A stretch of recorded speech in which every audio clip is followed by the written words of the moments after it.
Hello everyone, मैं सुनील अग्रवाल आप सभी का स्वागत करता हूं बेसिक इलेक्ट्रिकल इंजीनियरिंग के ऑनलाइन लेक्चर सीरीज़ में। मॉड्यूल 1 हम पढ़ रहे हैं DC circuits. Lecture 9 already complete हो चुके हैं। आज हम लेक्चर नंबर 10 कवर अप करने जा रहे हैं। आज का जो टॉपिक रहेगा that will be the network terminology. जो आज का टॉपिक है वो है नेटवर्क टर्मिनोलॉजी।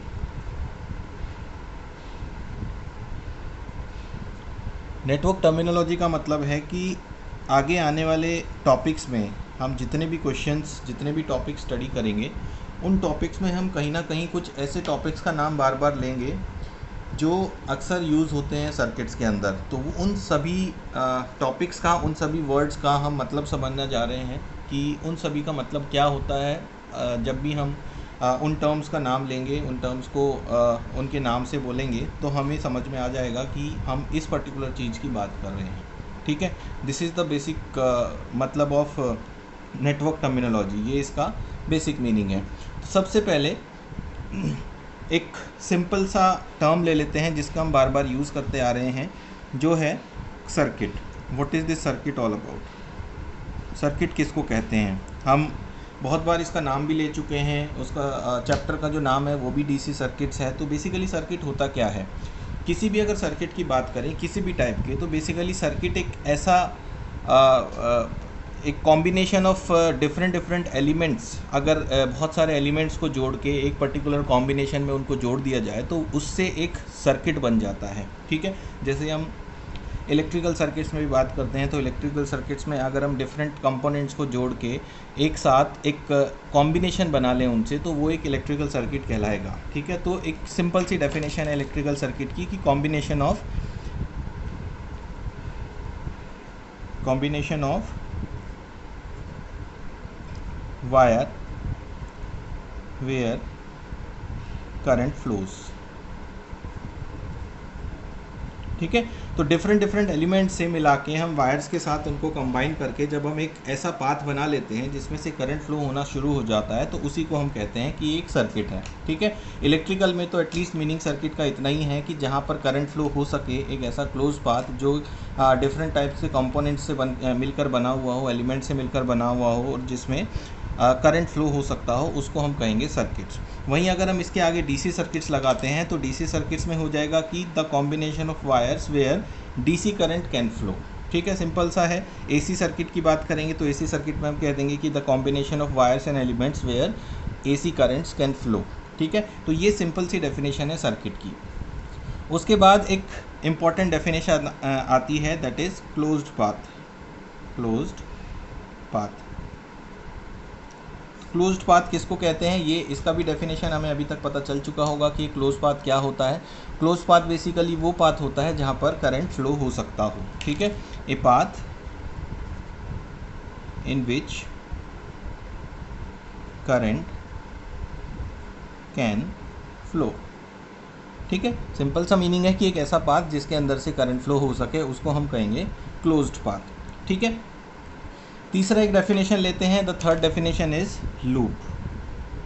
लूप का नाम बहुत बार आएगा आगे आने वाले टॉपिक्स में। हम लूप को बार बार कॉल करेंगे कि लूप में हम काम कर रहे हैं, लूप क्या होता है। सबसे पहले हमें पता करना चाहिए कि लूप होता क्या है बेसिकली। तो अगर लूप की डेफिनेशन देखें तो definition of loop is basically a closed path is called a loop. ठीक है, हमने क्लोज पाथ देखा। क्लोज पाथ का मतलब है कि जिसमें से करंट फ्लो हो सके। लेकिन लूप की अगर हम बात करते हैं, लूप की अगर हम डेफिनेशन देखें तो बेसिकली हर एक ऐसा क्लोज पाथ जिसके अंदर से करंट फ्लो हो सके उसी को बेसिकली लूप कहा गया है। ठीक है, इसी का डेफिनेशन होता है लूप। लूप एक ऐसा क्लोज्ड पाथ हो सकता है जिसके डिफरेंट पार्ट्स भी हो सकते हैं। जैसे कभी कभी सर्किट्स में ऐसा होता है कि एक बड़ा सर्किट है, उस बड़े सर्किट को अगर आप पूरा का पूरा कंबाइन करते हो तो एक आपको लूप मिलता है। लेकिन उस सर्किट में भी फर्दर डिविजन्स होते हैं जो और नंबर ऑफ लूप्स को क्रिएट करते हैं। ठीक है, इसका मतलब क्या हुआ कि जो लूप है, लूप कैन बी डिवाइडेड। एक लूप को डिवाइड कर सकते हैं हम, सर्किट के अंदर एक लूप को डिवाइड किया जा सकता है। आगे हम अभी एक सर्किट बना के इनको समझेंगे कि सर्किट में कहाँ कहाँ कौन कौन सी चीज़ें एग्जिस्ट करती हैं, कैसे कैसे एग्जिस्ट करती हैं। तो फिलहाल के लिए हम जस्ट इनकी डेफिनेशंस पढ़ रहे हैं, उसके बाद एग्जांपल्स लेते हुए उनको कवर अप करेंगे। ठीक है, जो नेक्स्ट डेफिनेशन हमारी आती है, next definition is mesh, MESH, mesh. Mesh basically क्या होता है? मैश की अगर डेफिनेशन देखें तो मैश भी एक तरह का क्लोज पाथ ही है। हम लिखेंगे mesh is also a closed path where current can flow. But what is the difference in loop and mesh? Loop और मैश में क्या डिफरेंस है ये हमें पता होना चाहिए, क्योंकि दोनों ही अगर क्लोज पाथ हैं, क्लोज पाथ मतलब करंट फ्लो हो सकता है, तो डिफरेंस दोनों में क्या है? What is the basic difference in mesh and loop? हमने लिखा था loop can be further divided. Loop को हम डिवाइड कर सकते हैं मल्टीपल सेक्शंस में, मल्टीपल क्लोज पाथ्स में, but in case of mesh it can not be divided. ठीक है, हम यहाँ लिखेंगे it can not be divided. ठीक है, मैश अपने आप में एक ऐसा क्लोज पाथ है जो सर्किट में अपने आप में सिर्फ एक अकेला इंडिविजुअल क्लोज लूप बनाता है, क्लोज पाथ बनाता है।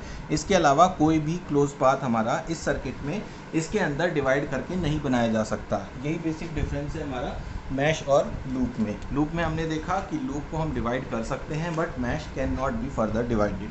तो ये 4 डेफिनेशन यहाँ पर हो गई है। आगे अगर दूसरी डेफिनेशंस और देखें फर्दर, एक और डेफिनेशन हमारे पास आती है, important definition, that is node. Node basically किसको कहते हैं? नोड एक ऐसा पॉइंट है सर्किट के अंदर जहाँ कम से कम 2 एलिमेंट आकर कनेक्ट होते हों। ठीक है, it is a point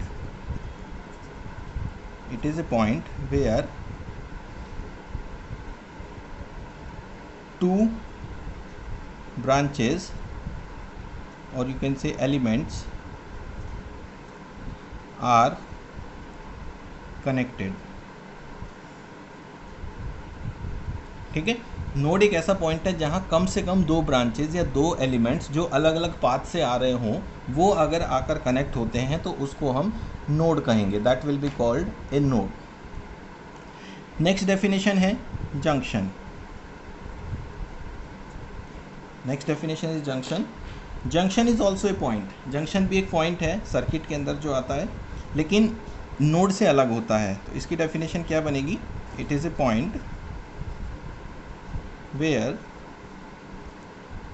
at least 3 branches are connected। तो दोनों में डिफरेंस हमें समझ में आ गया होगा। जहां 2 ब्रांचेस कनेक्ट होंगी उसको कहा जाएगा नोड। ठीक है, जहां 2 ब्रांचेस कनेक्ट होगी उसको कहा जाएगा एक नोड, और जहां 3 या 3 से ज़्यादा कनेक्ट हो जाएंगी वहां पर वो एक जंक्शन बन जाता है। कहने का मतलब ये हुआ कि हर एक जंक्शन नोड कहलाई जा सकती है, बट हर एक नोड जंक्शन नहीं हो सकता। ठीक है, क्या लिख सकते हैं? Every junction can be called a node. ठीक है, हर एक जंक्शन को नोड कहा जा सकता है। सिमिलरली पिछले वाले केस में भी हम क्या लिख सकते हैं यहाँ पर? Every mesh can be called a loop. क्योंकि लूप और मैश दोनों ही क्लोज पाथ हैं, लेकिन लूप एक ऐसा क्लोज पाथ है जिसको फर्दर डिवाइड किया जा सकता था, मैश एक ऐसा पाथ है जिसको फर्दर डिवाइड नहीं किया जा सकता। इसलिए हर एक मैश अपने आप में एक लूप है, बट हर एक लूप मैश नहीं कहा जा सकता। ठीक है, अब हम एक सर्किट की हेल्प से समझने की कोशिश करते हैं कि ये सारी चीज़ें कहाँ कहाँ पर होती हैं, कैसे कैसे दिखाई देती हैं। एक सर्किट ले लेंगे, सिंपल सा सर्किट ले रहे हैं हम, जिसमें एक हमने यहाँ बैटरी लगाई, बैटरी के साथ एक रेजिस्टेंस यहाँ लगाया है, then further we have one more resistance here, one resistance is here, one battery is here. यहाँ हम फिलहाल किसी भी पोलैरिटी या किसी भी करंट से डील नहीं कर रहे हैं, तो हम पोलैरिटी या करंट की बात नहीं करेंगे। हम सिर्फ और सिर्फ इन नेटवर्क टर्मिनोलॉजी की बात कर रहे हैं जो हमने अभी अभी डिस्कस की है कि ये सारी चीज़ें सर्किट में कहाँ कहाँ एग्जिस्ट करती हैं। इनके सब के नाम दे देते हैं। लेट अस से this is V1, this is V2, this is R1, R2 and R3। ठीक है, इतना हमने कर दिया। उसके बाद हम क्या करेंगे, सर्किट में जितने भी पॉइंट्स हैं दिख रहे हैं हमें, वहाँ उन सबको नाम दे देते हैं, क्योंकि ये सारी चीज़ें समझने के लिए हमें नाम से उनको कॉल करेंगे तो ज़्यादा अच्छा रहता है, ज़्यादा बेटर हमें दिखाई देता है। जैसे एक ये पॉइंट है जहाँ ये दोनों पॉइंट आकर जुड़ रहे हैं। एज्यूम करिए कि एक बैटरी है, उसके 2 वायर हैं, एक रेजिस्टेंस है, उसके 2 वायर हैं। उन दोनों को आपको सीरीज़ में जोड़ना है तो डेफिनेटली दोनों को एक पर्टिकुलर जॉइंट आपको देना पड़ेगा। तो ये जॉइंट वही जॉइंट है। मान लेते हैं ये ए पॉइंट है, ठीक है। एक यहाँ पर एक पॉइंट है जिसमें ये 3 एलिमेंट आकर जुड़े हैं, इसको हमने बी दे दिया नाम। R2 और V2 यहाँ पर आकर जुड़े हैं, इसको हमने सी नाम दे दिया। उसके बाद नीचे आ जाते हैं। नीचे अगर आप देखेंगे कि जो V2 जुड़ा है वो V2 यहाँ पर जुड़ा हुआ है, we can call it D point. यहाँ पर एक पॉइंट है जो R3 नीचे आके जुड़ा है इस वायर के साथ, we call it E point. And one more point is here, let's say it is F. तो ये सारे नाम हमने दे दिए हैं सर्किट में, नेमिंग हमने कर दी है। जितने भी पॉइंट सर्किट में अवेलेबल है उन सबको हमने नाम दे दिया, ठीक है। अब वन बाय वन हम डिस्कस करेंगे कि कौन कौन सी चीज़ क्या क्या है, ठीक है। दोनों पेजेस को स्प्लिट कर लेते हैं और देखते हैं कि क्या क्या चीज़ें हमारे पास अवेलेबल है, ठीक है। सबसे पहले हमने स्टार्ट किया था सर्किट पढ़ना। सर्किट को हमने कहा था कि combination of wire where current flows, ठीक है। तो ये जो पूरा कॉम्बिनेशन ऑफ वायर्स है, यहाँ आप देख सकते हैं रेजिस्टेंसेस लगे हुए हैं, वायर्स लगे हुए हैं, तो ये पूरा अपने आप में एक सर्किट है, ठीक है। तो this complete is a DC circuit. यहाँ हम लिख सकते हैं this is a DC circuit, ठीक है। ये तो हमें समझ में आ गया कि जहाँ पर भी इस तरह का हमें कॉम्बिनेशन ऑफ एलिमेंट्स मिलेगा वायर्स के साथ कनेक्टेड हुआ जिसमें से करंट फ्लो हो सकता हो, उसी को हम कहते हैं डीसी सर्किट्स। उसके बाद आ जाते हैं क्लोज पाथ में। क्लोज पाथ हमने कहा कि a path in which current can flow. अब आप देख सकते हैं इस सर्किट के अंदर कितने क्लोज पाथ हैं जहाँ से करंट फ्लो हो सकती है। आप देखिए, एक मैं पूरा अपने पेन से मार्क करूँगा, ये आप देखेंगे कि ये जो है ये एक क्लोज पाथ है जिसमें से करंट फ्लो हो सकता है। आप देखेंगे चारों तरफ से क्लोज्ड है। एक करंट आपका यहाँ से भी फ्लो हो सकता है, ये भी एक क्लोज पाथ है। ये देखिए दूसरा सेक्शन जो हमें दिखाई दे रहा है, ठीक है। तीसरा सेक्शन एक और है यहाँ पर, वो कौन सा सेक्शन है? आप सबसे आउटर वाली बाउंड्री देखिए, इस सर्किट के जो सबसे आउटर वाले पोर्शन है उसको आप ध्यान से देखेंगे तो आपको दिखाई देगा जो करंट है वो आपका इस डायरेक्शन में फ्लो हो सकता है, यहाँ से यहाँ, यहाँ से यहाँ, यहाँ से यहाँ एंड यहाँ से यहाँ। तो this is also a closed path. तो इस तरह से हम देख सकते हैं कि सर्किट के अंदर 3 क्लोज्ड पाथ हैं। एक क्लोज पाथ ये बना, दूसरा क्लोज पाथ ये बना, और तीसरा क्लोज पाथ जो हमारा बाहर का जो पूरा दिखाई दे रहा है that is a close path, ठीक है। तीसरे नंबर पे आ जाते हैं लूप। लूप क्या होगा, ठीक है। हम पहले क्लोज पाथ के नाम लिख देते हैं यहाँ पर कि कौन कौन से क्लोज पाथ हैं। तो एक क्लोज पाथ नाम हमने जो दिए हैं उससे बनेगा। पहला क्लोज पाथ ये है नंबर 1, दूसरा क्लोज पाथ ये है नंबर 2, और तीसरा क्लोज पाथ ये है नंबर 3। तो पहले का नाम लिखते हैं। पहले का नाम लिखने के लिए आप इन अल्फ़ाबेट्स को रेफ़र करेंगे। आप लिख सकते हैं ABEFA, पूरा बंद हो गया, क्लोज हो गया, तो ABEFA is a close path. Number 2 BCDEB, BCDEB is a close path. तीसरे के बारे में बात करते हैं। तीसरा क्लोज पाथ क्या है हमारा? ABCDEF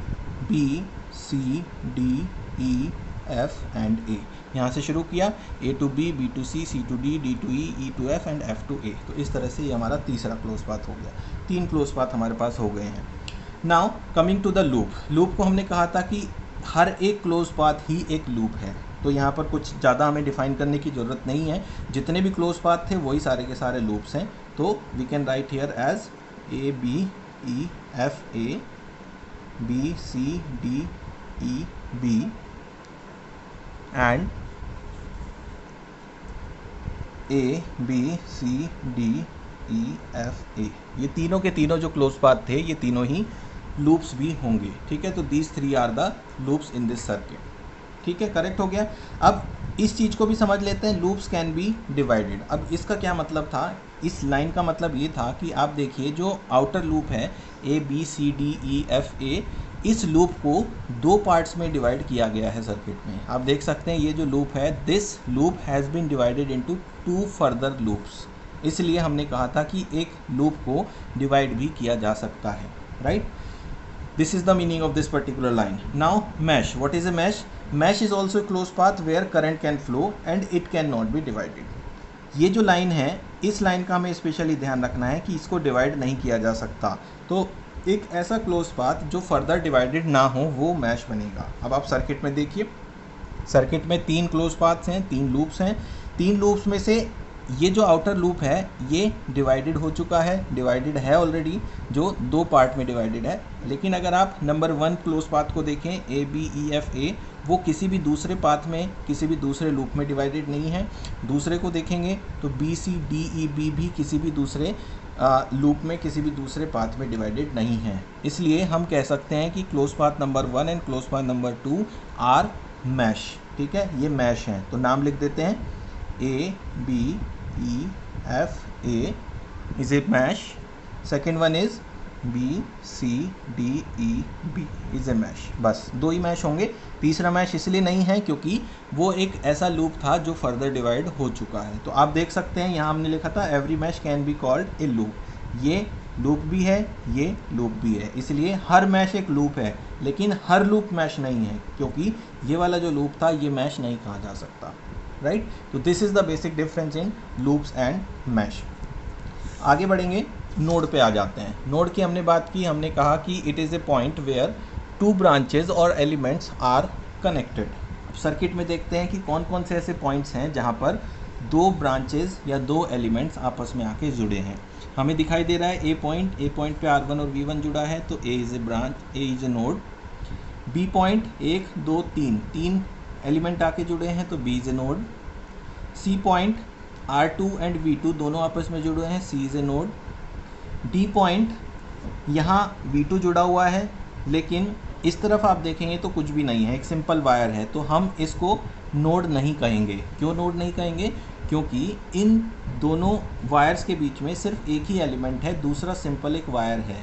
तो डी पॉइंट अपने आप में एक अलग नोड क्रिएट नहीं कर सकता, that is why D will not be A node. E point पर आएंगे, ई पॉइंट पर R3 जुड़ा हुआ है। ये जो V2 पॉइंट है, V2 एलिमेंट है, ये V2 एलिमेंट यहाँ डायरेक्टली D से जुड़ा है, लेकिन इनडायरेक्टली अगर आप देखें तो D पॉइंट और E पॉइंट के बीच में कुछ नहीं है।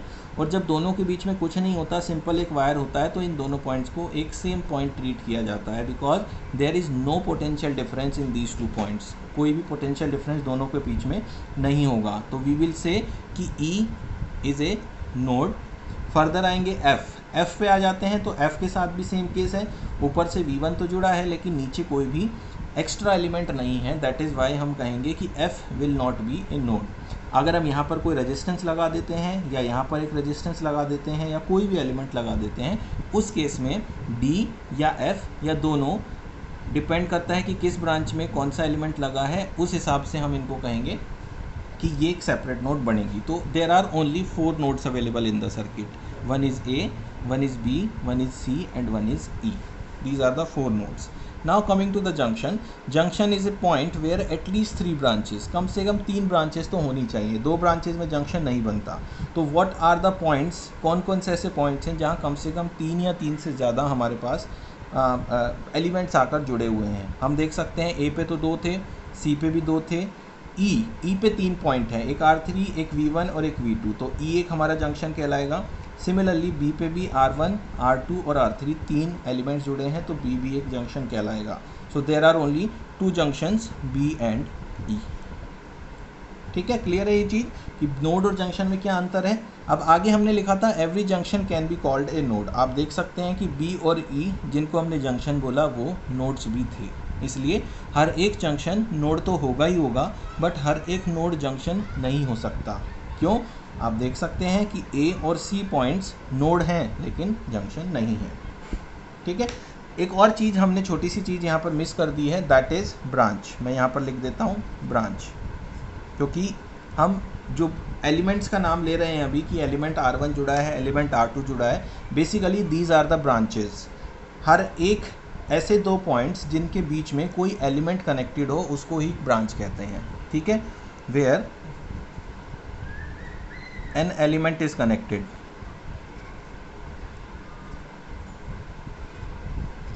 is called branch।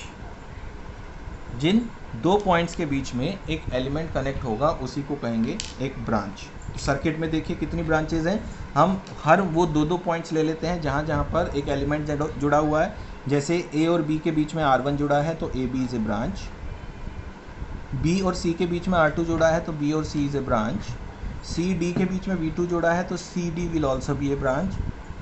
D E एक सेपरेट ब्रांच नहीं हो सकती क्योंकि डी और ई कॉमन पॉइंट है, तो हम सी डी की जगह पर मैं ब्रैकेट में लिख रहा हूँ सी ई बी लिख सकते हैं, बिकॉज डी और E both are the same points. आगे बढ़ेंगे। E F both are the common point, separate नहीं है, इसलिए हम लिख सकते हैं ए एफ और ए ई, ब्रैकेट में मैंने लिखा है। ठीक है, दोनों सेम ब्रांच कहलाएंगी क्योंकि एफ और ई पॉइंट सेम है। और एक और ब्रांच हमारी बचती है ये बीच वाली जिसमें R3 कनेक्टेड है, that is B and E. तो ये total number of branches 1 2 3 4 and 5। आप देखिए 1 2 3 4 and 5, total 5 elements are connected. तो जितने भी एलिमेंट्स कनेक्टेड हैं उतनी ही ब्रांचेस हमारे सर्किट में क्रिएट होंगी यहाँ पे। ठीक है, तो this is the basic definition of network terminology. ये नेटवर्क टर्मिनोलॉजी की बेसिक डेफिनेशन है कि किस तरह से हम आइडेंटिफाई करेंगे कि कौन से टर्म को क्या कहेंगे। ठीक है, क्विकली हम एक और सर्किट ले लेते हैं, उस सर्किट के थ्रू हम समझ लेते हैं कि कौन कौन से नोड जंक्शंस और मैश और वगैरह हमारे पास होंगे। एक सर्किट बनाएंगे जस्ट टू मेक श्योर कि हमने जो भी चीज़ें सीखी हैं वो सारी चीज़ें हमें समझ में आ रही हैं कि नहीं आ रही हैं। थोड़ा बड़ा सर्किट होगा पुराने वाले से जिससे हमने अभी अभी पढ़ा है। ठीक है, now this is our circuit. देखिए सबसे पहले हमारा काम क्या है, सबसे पहले हमारा काम है कि जितने भी एलिमेंट्स हैं उनको नाम दे देते हैं, R1 R2 R3 R4 V1 and V2। दूसरा काम है कि जितने भी पॉइंट्स हमें दिखाई दे रहे हैं उन सब के नाम दे दें। यहाँ से शुरू करते हैं A B, ये दोनों पॉइंट्स अलग अलग ले सकते हैं, हम अभी के लिए ले लेते हैं A B C D E F G H I J, ये हमने सारे अलग अलग पॉइंट्स ले लिए। जितने भी पॉइंट दिखाई दे रहे थे सबको हमने नाम दे दिया।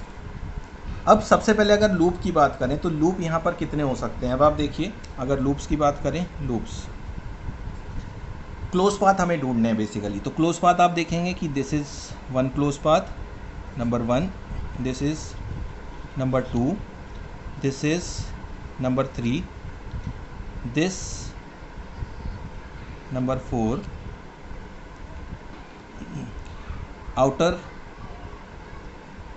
दूसरे कलर से करेंगे, ये पूरा का पूरा अगर आप पूरे आउटर को कंसीडर करते हुए चलें तो दिस इज़ नंबर 4। उसके अलावा फर्स्ट और थर्ड, इन दोनों को अगर मिला के देखें, देखिए इस पाथ के थ्रू अगर हम चलें, ऐसे चलते हुए वापस आ जाएं तो ये एक एक्स्ट्रा लूप बनेगा, ये वाला। इन दोनों को मिला के अगर हम देखें, this will be number 5 and similarly here also this will be number 6। तो टोटल 6 लूप्स हमें यहाँ पर दिखाई दे रहे हैं। नाम अगर लिखें इन 6 के 6 लूप्स के तो क्या क्या होगा। Number 1 G H A E F G, number 2 A B C D E A, number 3 I J B A H I, number 4 पूरा बाहर वाला लेना है, I J B C D E F G H I। 4 हो गए हमारे। 5वां number in दोनों को मिला के I J B A E F G H I and lastly 6ठा number I J B C D E A H I। अब इन नाम से आप क्लोज लूप्स को आइडेंटिफाई कर सकते हो कि कौन सा क्लोज लूप कहाँ पर है। नाउ मैश की बात करें, मैश तो यहाँ पर हमें साफ साफ दिखाई दे रहे हैं। जितने भी सेक्शन सर्किट में दिखेंगे उतने नंबर ऑफ़ मैश हैं, सोचने की ज़रूरत ही नहीं है कि जितने सेक्शंस हमें सामने से दिख रहे हैं, अब हमें 3 पार्ट्स दिख रहे हैं, 1 2 3, ठीक है, ये 3 ही मैश है, उसके अलावा कोई मैश यहाँ पर नहीं है। तो हम स्ट्रेट फॉरवर्ड लिख देते हैं, हम ऑलरेडी उनके नाम लिख भी चुके हैं। ये है G H A E F G, A B C D E A and I J B A H आई, ये 3 मैश हैं सिर्फ, राइट। उसके बाद नोड की अगर बात करें, node, how many different nodes are here. Nodes मतलब कम से कम 2 एलिमेंट्स कनेक्ट होने चाहिए। अब देखिए ए एक नोड है क्योंकि 3 एलिमेंट जुड़े हुए हैं। ई एक नोड है जहाँ पर ये वाला एलिमेंट, क्योंकि एफ और ई सेम पॉइंट कंसीडर होंगे इस बार भी, और ई और डी सेम पॉइंट कंसीडर होंगे, इसलिए हम कह सकते हैं कि ई एक नोड है जिस पे एफ और डी सेम कनेक्ट होंगे यहाँ पर आके, ठीक है। उसके अलावा बी पॉइंट पे आप देखेंगे कि एक R3 कनेक्ट है और एक R1 कनेक्ट है। सिमिलरली बी और सी सेम पॉइंट कंसीडर होंगे क्योंकि there is nothing connected in between this, तो बी एक हमारा नोड है। सिमिलरली ए हो गया हमारा, ई हो गया, बी हो गया, यहाँ से चलते हैं, डी और ई सेम है, ई और एफ सेम है, जी पॉइंट, जी और एच सेम है, तो जी या एच में से कोई भी एक पॉइंट हम लिख सकते हैं क्योंकि यहाँ पर R1 और R2 ये कनेक्टेड है, तो we can write as G here, ठीक है। तो और भी कोई नोड बचता है हमारे पास, ये हो गया, ये हो गया, ये हो गया एंड ये हो गया, 1 2 3 and 4, yes that's it, there are only 4 nodes available. Now junction की अगर बात करें, जंक्शन मतलब एटलीस्ट 3 एलिमेंट्स। अब देखिए कौन कौन से हैं ऐसी जगह जहाँ पर कम से कम 3 एलिमेंट हो। हम देखते हैं ए पॉइंट पर 3 एलिमेंट है तो A is a junction. E point पे भी 3 एलिमेंट है, through this and through this is also a junction. B point पर R1 कनेक्ट है, R3 कनेक्ट है एंड V2 कनेक्ट है, B is also a junction. And G point पर आप देखते हैं R1 भी है, R2 भी है और V1 भी है, तो G is also a junction. तो यहाँ पर सारे नोड्स जंक्शन ही हैं क्योंकि सारे के सारे पॉइंट ऐसे हैं जहाँ कम से कम 3 एलिमेंट जुड़े हैं। 2 एलिमेंट कनेक्ट करने वाला कोई भी पॉइंट इस सर्किट में अवेलेबल नहीं है, ठीक है। तो इस तरह से हम इनको समझ सकते हैं। बाकी ब्रांचेस की बात करें तो all are the branches. Branches की अगर बात करें तो ब्रांच हम लिख सकते हैं, सारी ही ब्रांचेज हैं। ऊपर से शुरू करते हैं, R1 वाली ब्रांच IJ, R3 वाली ब्रांच AB, R2 वाली ब्रांच AH, R4 वाली ब्रांच AE, V2 वाली ब्रांच CD एंड V1 वाली ब्रांच GF। कितने एलिमेंट है देखिए, 1 2 3 4 5 6, 1 2 3 4 5 6, जितने नंबर ऑफ एलिमेंट्स उतने नंबर ऑफ हमारे पास सर्किट में ब्रांचेज होंगी, ठीक है। तो इस तरह से किसी भी सर्किट को हम पढ़ के देख के समझ सकते हैं कि उसमें कितने मैश हैं, कितने लूप्स हैं, कितनी नोड्स हैं, कितने जंक्शंस हैं, कितने क्लोज पाथ्स हैं, ठीक है। इन चीज़ों का हमें स्पेशली ध्यान रखना है क्योंकि जब भी हम कोई भी सर्किट देखेंगे इन सारी टर्मिनोलॉजी का बहुत हमें काम आएगा और इन्हीं की हेल्प से हम आगे सर्किट को एनालाइज करेंगे, उसको समझेंगे, ठीक है। तो इस लेक्चर में इतना ही हमारा होगा। आगे हम बढ़ेंगे, नेक्स्ट जो लेक्चर आएगा हमारा उसमें मैश एनालिसिस से हम शुरुआत करेंगे, ठीक है। Okay, thank you.